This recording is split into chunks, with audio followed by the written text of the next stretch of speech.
Imaginons que tu avais 3 mois pour faire une tâche. À partir du moment où tu te dis « Allez, je m'y mets ». Le travail est censé se faire au fur et à mesure et tu finis dans les temps. Sauf que, t'as un peu de mal à démarrer, donc tu remets ça à plus tard.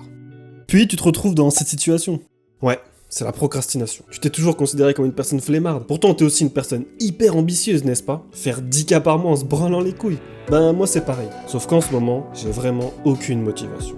Et je pense que je suis pas le seul dans cette situation. Bon, comment on fait pour ne plus avoir cette flemme? Bien manger, bien dormir, faire du sport, ça c'est bon. Bon alors plus de discipline. Ouais, ça dure 2 jours, puis retour à la case départ. Bon, dans ce cas, la technique des 5 minutes. Soto, faire croire qu'on va bosser que 5 minutes alors qu'il y a 3 semaines de taf.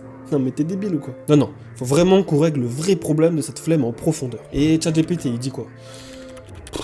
Ouais, pas transcendant non plus. Non, mais on va pas dans la bonne direction, là. Je sais bien que les gens comme nous, on est feignants de nature. Mais putain, on est aussi des gens hyper ambitieux, on va devenir libre financièrement, géographiquement, vivre d'un business en ligne et kiffer. Mais là, c'est bizarre. Il y a un truc qui va pas. L'énergie, elle est pas là. Alors du coup, mais est-ce que c'est vraiment juste de la flemme ou quoi? Putain, ouais. Ça se trouve, c'est pas ça. Ouais, c'est plutôt une fatigue, un manque d'énergie. Comme si on était tout mou. Alors après quelques recherches, je tombe sur le functional freeze. C'est quand t'as un gros stress, pas quand tu te fais agresser dans la rue et que t'es incapable de bouger sur le moment. Non, plutôt un phénomène de longue durée. Et ce stress, ça fait que ton cerveau, il est incapable de fonctionner et de passer à l'action. Ça n'empêche pas de vivre, hein, mais impossible de faire une tâche créative, de faire des choix ou d'être productif. Et le problème, c'est que c'est souvent confondu avec la flemme.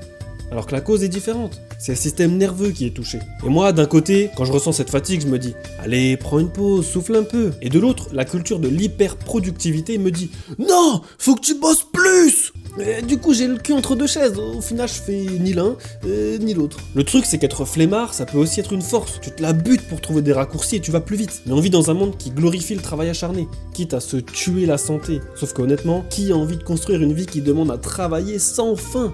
Mais personne. Sinon ça s'appelle de l'esclavage. C'est pas parce que t'es plus épuisé au taf que tout le monde que t'as plus de valeur. Enfin bref, faut pas non plus utiliser ce côté glandeur comme une excuse pour ne pas se dépasser. Mais j'avoue que moi, mes meilleures réussites, ça vient de quand j'ai été feignant et que j'ai trouvé une solution pour aller plus vite. L'ambition et la paresse sont souvent vus comme deux opposés. Et pourtant c'est le contraire. Moi je pense que c'est complémentaire. C'est exactement ce qui s'est passé pour mon mémoire. Je devais le faire. Il fallait que j'écrive 50 pages sinon...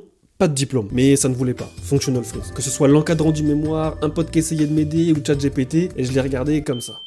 C'est là que j'ai vraiment compris que je ne voulais pas faire ce truc que je repoussais depuis des mois. Alors si jamais tu procrastines et que tu veux savoir si c'est un functional freeze, pose-toi ces questions.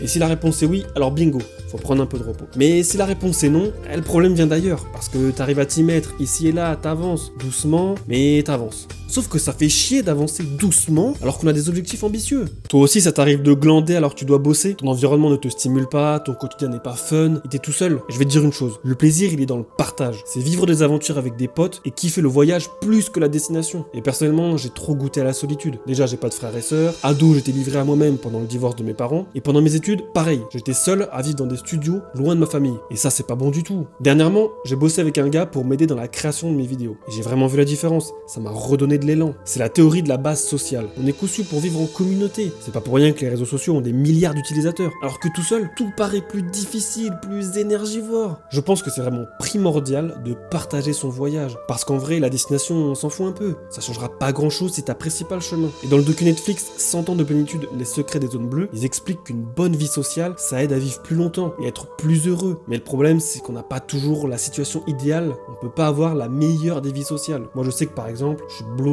tant que ma chaîne YouTube ne décolle pas. Alors la seule chose qu'on peut faire, c'est se battre avec les outils qu'on a, optimiser tout ce qu'on peut jusqu'à temps que ça décolle. Franchement, il y a 1001 raisons d'avoir une flemme. Ça peut être de la procrastination, de la fatigue, un functional freeze ou même un manque de stimulation sociale, et j'en passe. Mais le tout est de s'en rendre compte et de trouver la force pour chercher une solution. Parce que rappelle-toi, on est des gens ambitieux et c'est pas ça qui va nous arrêter.